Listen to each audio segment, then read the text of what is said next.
Hello, this is the 48th lecture of the Semantic SEO course. In this lecture, we will look at the contextual structure that we have created, and we will try to understand how these things are actually aligning together from this column to this column, or to this one, or to this one. So when we look at this area, you will realize that there are some commonalities or similarities, like definition of drinking water, and here definition of the water intoxication. So which means that actually the first word that we will be using in this article will be actually water intoxication, and we will start with a kind of definitional sentence there. Then we will be having this main symptom, main reason, and the main effect. If you look at here too, it will be similar. Main benefit at physically, psychologically, and we go deeper for a certain context.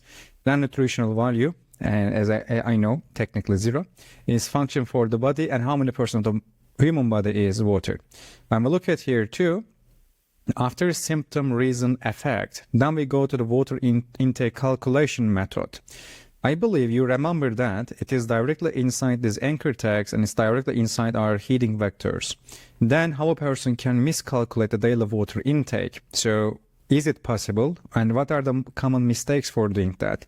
So basically we actually focus on the daily water intake, and after what percentage or after what amount it is too much water, because the definition of water intoxication, it is coming from the water amount that you are consuming a day. So these connections are important, because if you are able to hit to the water intake and the water intake calculation in a proper way, you will be able to rank higher for benefits of drinking water, and at the same time how much water should you drink a day section as well, which is this section and healthline ranking there at the moment.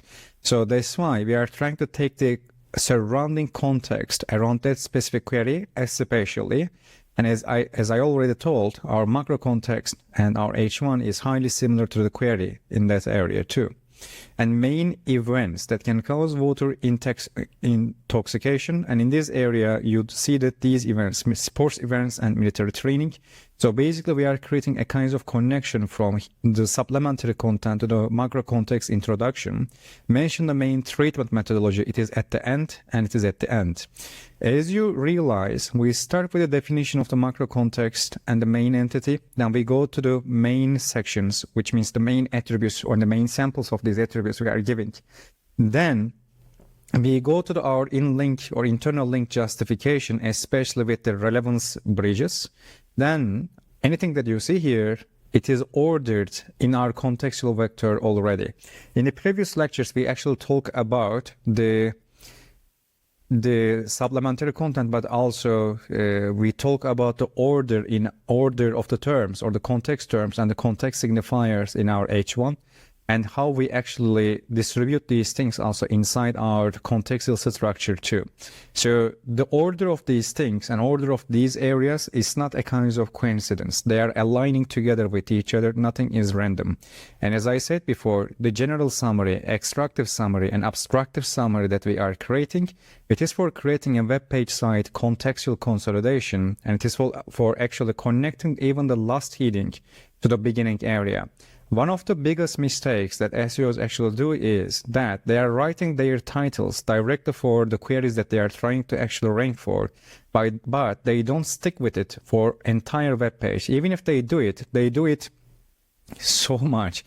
And the term saturation, it is a concept that maybe we will explain later, but after a point, it doesn't matter how many times that word appears there. There is a term saturation and length normalization concept in information retrieval. But basically, if you use correct grammar structure, if you always give a unique and valuable information, and if you don't repeat things just for repeating purposes, if you don't write gibberish basically, all these things will be used also for relevance calculation and the richness of the content in terms of information or information density, which is another concept from one of my case studies. But main context here, or the main take in this area, is that the contextual vector, entire contextual vector, and especially the subcontext sections like H2s, this area, and also this area, these three sections, they will always need to be reflected in this part, and the order of these subcontext they will need to be reflected directly inside the introduction part as it should be. If you are able to align everything in a proper way, in our macro context, in our general summary, and also in contextual vector, and also inside the paragraphs, lists, and tables, then entire document actually will be highly optimized. And in a way, for all these queries, we will be getting the most possible or the highest possible relevance score. Thank you. In the next lecture, we will continue to examine our article methodology further.